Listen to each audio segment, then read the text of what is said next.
Okay, so we're in a bathroom scenario, but we've got a brand new walls behind us, trim, baseboards down here at the bottom, and just gonna go over our system of how we approach a project like this. So very first thing is we're gonna set up the room. Set up the room by moving items out. The vanity and other things are out of this space. We're gonna come in and we're gonna install drop cloths all over the space to cover up the floors and making sure that paint splatters or anything like that doesn't get damaged, and it just kind of safeguards us. We're going to go through a couple things here.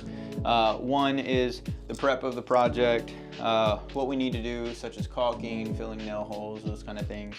The next step would be sanding, kind of getting the walls and everything ready. And then finally, what we need to do to begin the painting process. So pretty quick, we'll focus on this wall, and we'll go from there and see how things go. All right, so now we're gonna get into this prepping process. The first step is really kind of recognize what we're dealing with. So if we look over here at our wall, we've got some new trim that was here. Down here at the bottom, we've got some baseboards. Each one of these are gonna have a transition point where there's gonna be a different color. If these were stained, we would either do a clear caulk or leave them, but because they are going to get painted, both of these, they do need to get caulked in. So the kind of caulking we like to use is more of a premium product. This is Shermax. It's from our local Sherwin-Williams store, but to get everything up and going, we're going to load our caulking gun. Make sure you're cutting a nice 45-degree angle on those areas. We'll get this locked and loaded. We'll waste that first little bit at the top. I'll get that here in a second. All right, so we're just gonna come in and we're gonna caulk all these spaces. That way, when we are painting these spaces, there's no cracks or anything that is shown. It also just makes the overall painting project look 100%, right?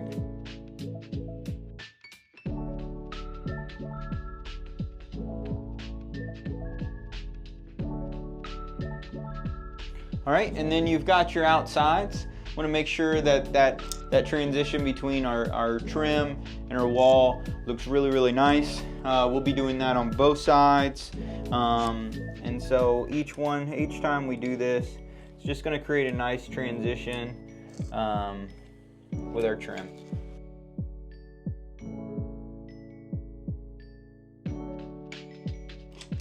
So there's a little bit of a gap over here, but it's okay.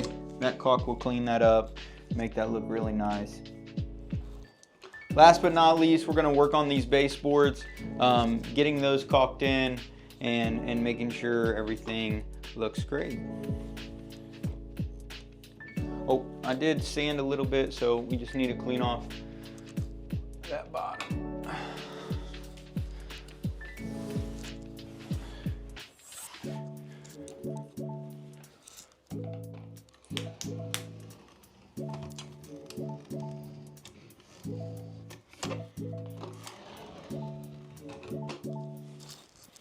Alrighty, so everything's caulked in. We'll clean this up. Gonna run our finger through here and just making sure each one of these is really nice and smooth, so that when we get to painting, everything looks really good. It's uniform.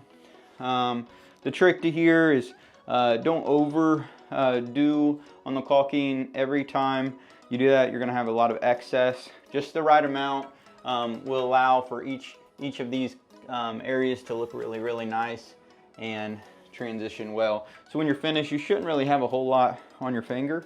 And the other thing is learning how much pressure you should apply when finishing. So just gonna run through here, getting all these nice and cleaned up.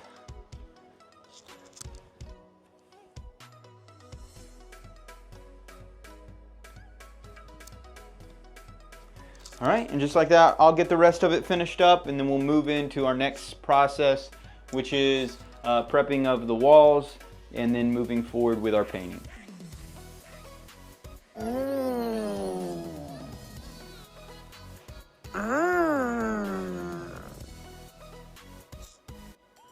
All right, so we're gonna move into our painting phase. So a couple things that we need to make sure we're having is these are little mini rollers, or we call them whizzies. A nice paintbrush. This is a Purdy nylon glide. Tons of different options out there, but just want to get a nice paintbrush. I always like an angle cut brush. Need a paint pail, and today just get a little rack in there. That way you can roll. Kind of plan how you're painting, right? So we're just going to focus on this singular wall. I know I got a couple cut-ins over here, some cut-ins at the bottom, coming to this flat wall over here. We got a cut-in here, so I really don't have a whole lot of space.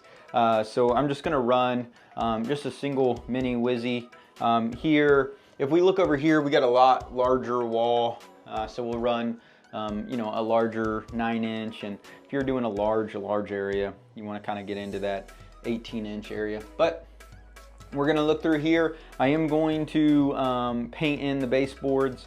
So I traditionally, if we do not paint those, we will tape those off so that we have a nice clean cut, and we don't have to worry about painting over those. But what I'm going to do is we're going to cut in the space. I'll back roll with the mini whizzy, and we'll get this wall painted here in a jiffy. So today we're running the Emerald Designer, Emerald Designer eggshell. It's a beautiful, beautiful product. It's become one of my favorite products in the Sherwin-Williams line, but has a beautiful, beautiful sheen. And as you will tell, I'm going on a blank canvas here, and we'll see how well this covers.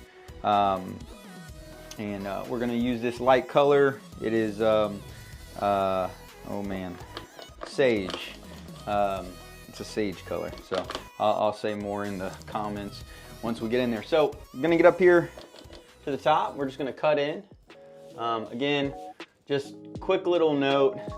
Traditional paint that's not a good quality paint, it's just not going to cover the way that this covers.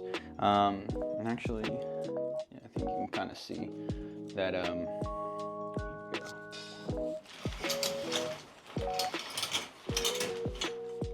me give you a little better view. All right, so we're going to cut in this top here. Again, if you're not familiar with your paintbrush or the cut-in process, run some tape in those areas, and then up at the top we're just going to run a nice clean cut all the way across. This is a 2.5-inch brush, but I generally will like anything from a 2.5 up to a 3, and depending on your brush, this nylon really doesn't hold as much as some of the other brushes out there, and because of that, you're not going to be able to cut as long. Some of these brushes, they'll hold so much paint that you could cut this whole line in one swoop. But this is a really soft brush, and so generally the softer the brush is, we're not getting a whole lot of cut-ins or length of our cut-ins. Again, just getting a cut-in at the top there. And then the way that this works, generally I'll cut in a length just like this. I'll get my roller nice and loaded, and then I'm just gonna back roll this. What this does is I can get really close up to my edge up here where the transition is, and because of that I'll get a really, really, really tight roll, and so there's not some inconsistencies where you see a lot of brush marks and a lot of roll marks. It's mostly the nap of the roller, and that nap generally gives the best finish across the board. And honestly, that's some really, really good coverage for a single coat. I'm up at the top. I'm not gonna go all the way down. Can I reach? Nope, can't reach. So I'm gonna see where my stopping points are. Come up here to this top edge. I'm gonna cut this in as a nice, beautiful kind of exposed beam here. So you wanna be careful. And this is an older home, so the walls are pretty good. But occasionally on these rough walls or areas that have had a lot of damage over the time, it's best to cut in two ways. You want to cut down and then cut up. That way you get all those little crevices and you get really good coverage all the way through. Again, really nice color. And then I'm just gonna drop down off this stool. We're gonna continue that cut in all the way down the wall.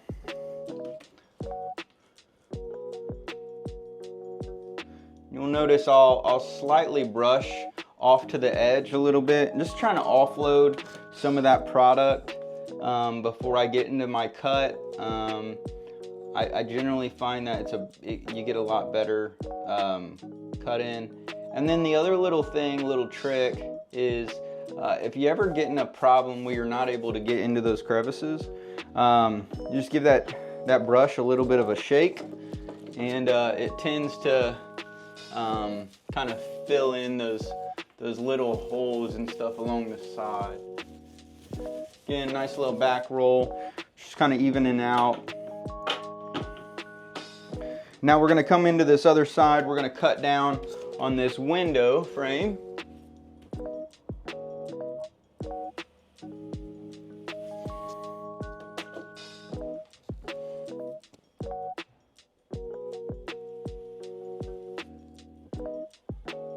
And again, if you struggle with cut-ins, it's no big deal.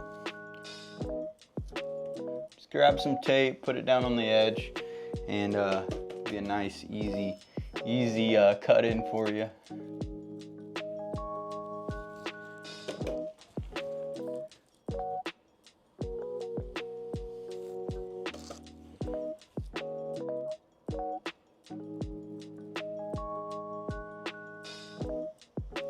Yep.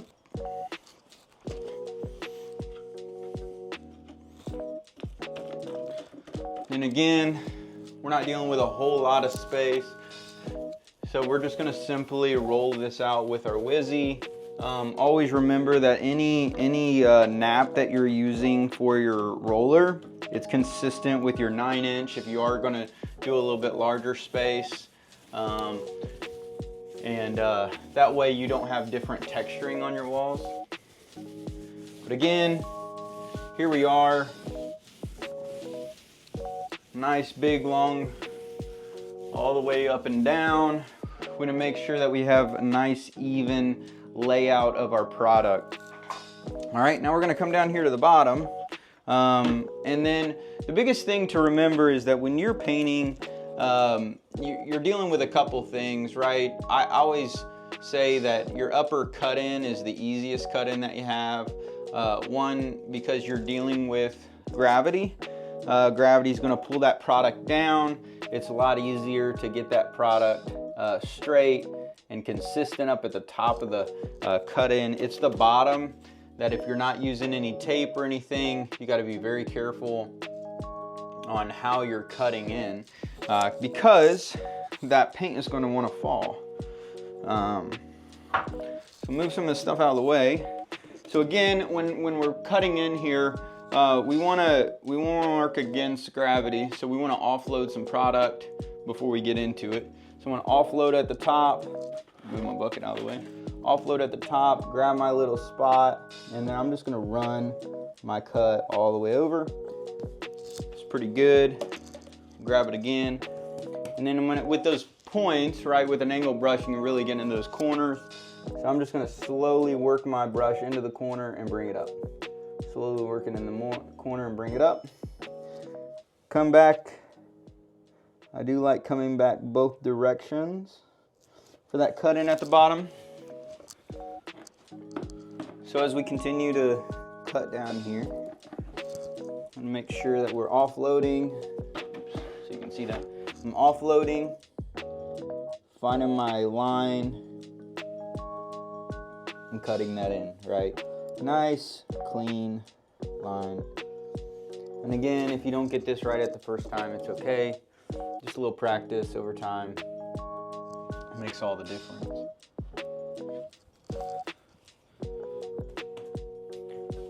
Again, working that angle brush into that corner,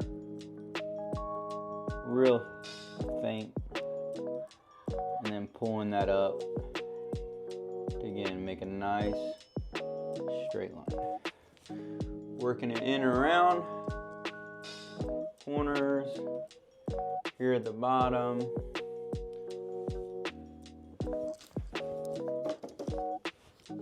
And coming across the bottom. Again, I'm going to come back and I'm going to paint all of this trim white. So if there's any light bleed overs, it's fine.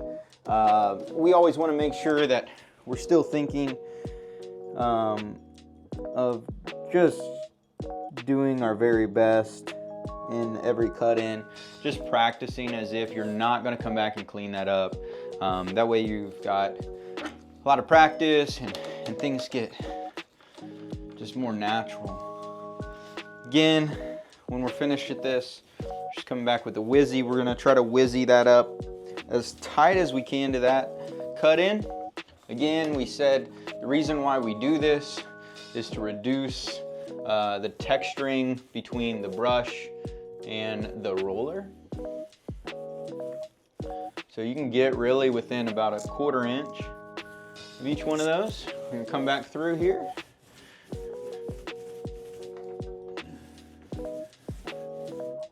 I am gonna put a second coat on here. A lot of homeowners would be okay with probably this coat. And I mean, you can, it's fine. The one thing that I like to explain to our clients here at Turner Painting is that the second coat is one for color retention, and second one, it's for the sheen. We noticed that sheen really comes out on that second coat. So a lot of these paints that say, you know, one coat's enough, one coat's all you need. What we're finding is, sure, it'll cover, like as you see here, right? It's great coverage, looks really good on the wall, but you're gonna miss out on some of that sheen. And you know, if you're going flat, not a big deal. But if you're going eggshell, like we're going in this bathroom, you need to really make sure that you're getting what you want out of it.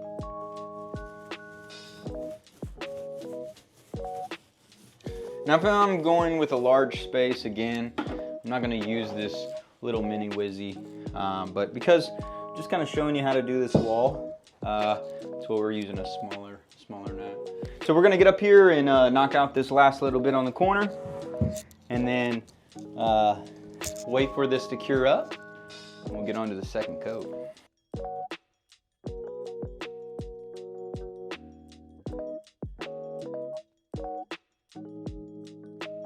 Now we're in a corner here. The one thing I love about using a mini roller is it is finished on the end, so I don't have to cut in those corners, those tedious corners. So I'm gonna simply take that roller, put it right in that corner, and bring it up and down. And just like that, if you can see over here, the corner is hit, right? I'm gonna come back through, feather out this wall where I had painted before, up here at the top, boom, coming back and forth, making sure that this cut in at the bottom looks great. Everything is consistent throughout this wall. Coming in here on this cut in, coming all the way down to where I stopped. And again, we're looking at just a consistency in our nap from top to bottom, making sure that everything looks really, really good. It's good on, you can kind of finish up and down on this first coat, but always remember on that second coat, we want to travel at the same direction on all of these. So if you're coming down, you want to finish at the down mark always. You notice, especially with the darker colors, that you'll see an indifference in that paint depending on how you finish it out. All right, so we're gonna come down to the bottom. I'm gonna first get this roller filled up. Putting that on the side, get my brush going. And we're just following that side all the way down. All right, getting in that corner. Again, if you are not painting your trim, sometimes using some tape in these spaces will help. And we're going to be finishing it the white, and I'm gonna wrap up this bottom. Here we go. All right, so we're about wrapped up with this first coat on this wall. I'm gonna finish with this last little bit here, using that Wizzy, that mini roller, come all the way down, hitting our corners so we don't have to hit them with the brush.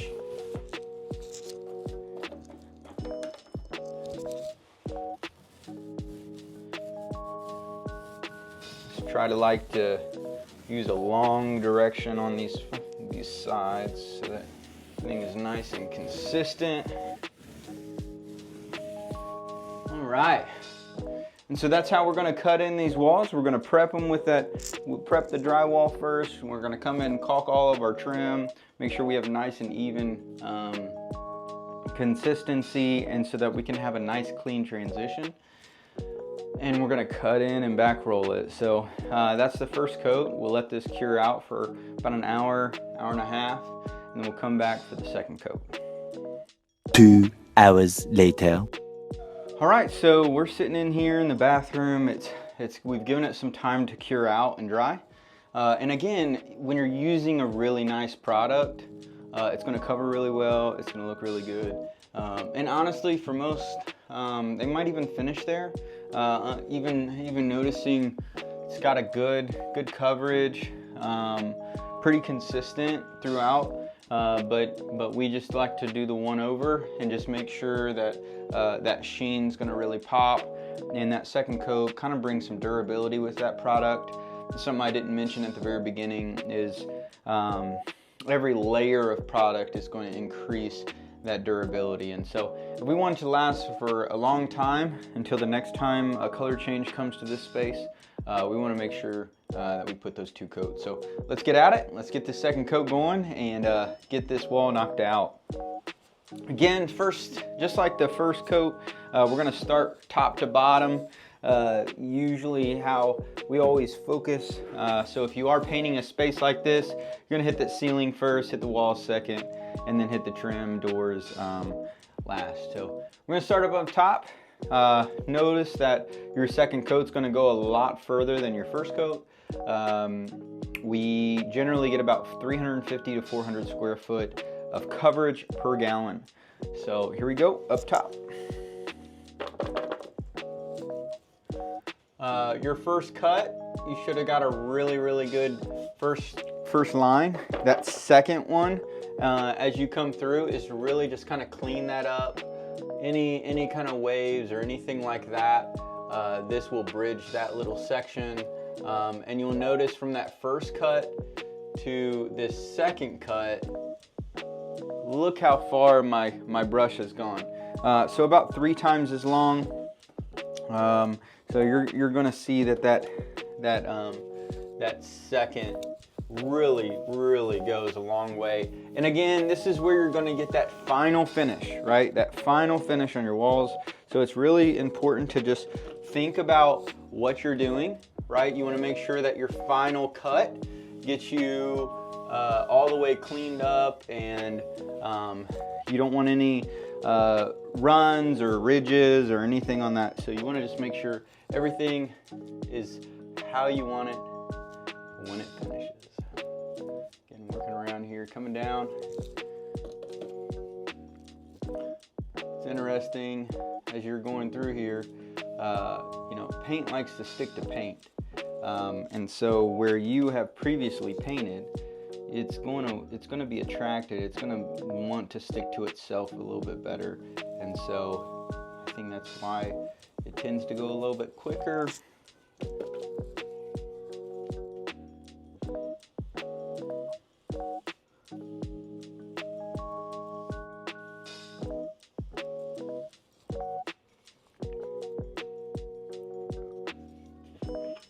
It's not my normal bucket, so kind of working around this one. Man, this is going to look awesome when it's all said and done. Such a beautiful color. This is the Emerald Designer product. It is a fantastic product, but they have some really unique colors this year out for this product. So this one is such a special sage green color. Again, working our way down the side here, coming up. Remember that gravity is wanting to pull that product down. So learn how your brush works. Learn where it cuts in at. Coming down to that corner, making sure that angle brush is working for you. And then let's get the side of this door or this window. Starting here, just gonna draw it down. Again, here in this space, we are going to finish out this trim. It's not gonna stay wood. It's gonna get painted white. These are poplar pieces of trim. Let's move this guy out of the way. And come down here, hit some of this bottom, and then we're gonna roll out that wall. It's always important that that second coat, when you are finishing, you want it to be really, really consistent all the way through. So I try to get all those cut-ins in those spaces completed before I roll that out. So here we go. It's all cut in. Let's get this rolled out and make this wall look 100%.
All right, we're up to our final top. As you can tell, the other walls have been painted in this space. Coming to that corner, working our way out. Going up to that other part. It's always nice to keep a wet edge. A lot of times people will fight a few things. One of those is called haloing. Haloing is when you get this dark edge up and around the top corner or a top edge, and that's from letting the previous coat or that current coat dry before you roll that out. Right. So again, that Wizzy or that mini roller, it's got that rounded edge, so we're able to hit those corners. We're going to come down and hit that corner, run that all the way down, bring it up to the top, clean off that cut, make this nice and consistent all the way across the top. This is going to be looking beautiful, this bathroom. Second coat goes a long way again, coming all the way down with a single roll. Beautiful finish all the way through. Let's Let's get this last little bit on the bottom, and we'll call this job well done. I'll throw some afters of what everything's gonna look like with the trim painted. That way you get a nice visual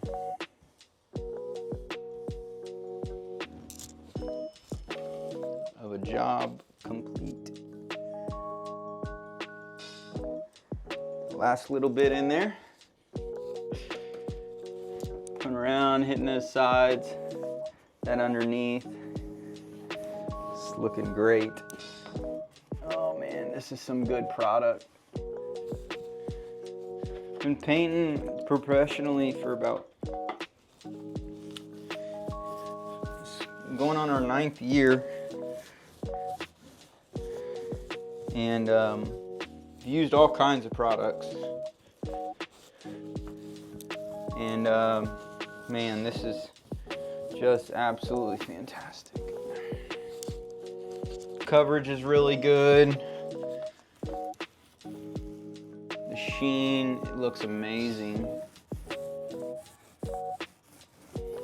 Nice heavy product. All right, hey, so there we go. Couple hours, you can get a whole bathroom done with a nice prep and the process is, as long as you stay committed to it, your bathroom will, look something like this. So what we want to do is once you get everything wrapped up, we're going to clean up everything, make sure there was no drips or anything like that on the space. There's a couple really solid wipes out there that, in case there are mistakes, and that stuff does happen, it can easily be cleaned up. You never want to leave a drip there. Sometimes you want to wait for that to cure up before you wipe it up, but generally you want to wipe those up. But yeah, that's the process on how we're going to paint an interior wall. So we prep the space. We need to prep the walls, so any areas that need some putty and patching, we'll patch those. We'll caulk in any spaces to make sure that it's nice and consistent. And then we're gonna put 2 coats of product. That first coat, and then let that cure out for about an hour. And then put that second coat on, which is your finish, which is going to increase durability. It's going to increase your consistency and the color throughout your space. And then ultimately that sheen's going to really pop out come that second coat. So hey, if you're like, hey, this is way too much for me, and I just don't have the time and the energy, call a pro. And here at Turner Painting, we would love to service you and make your dreams and your hopes and your desires come to a reality. And we always love doing this, and this is our passion in life. Well, hey, Justin Turner checking out, and what we say here at Turner Painting, where we do all things for his glory. We'll see you guys. Have a great day.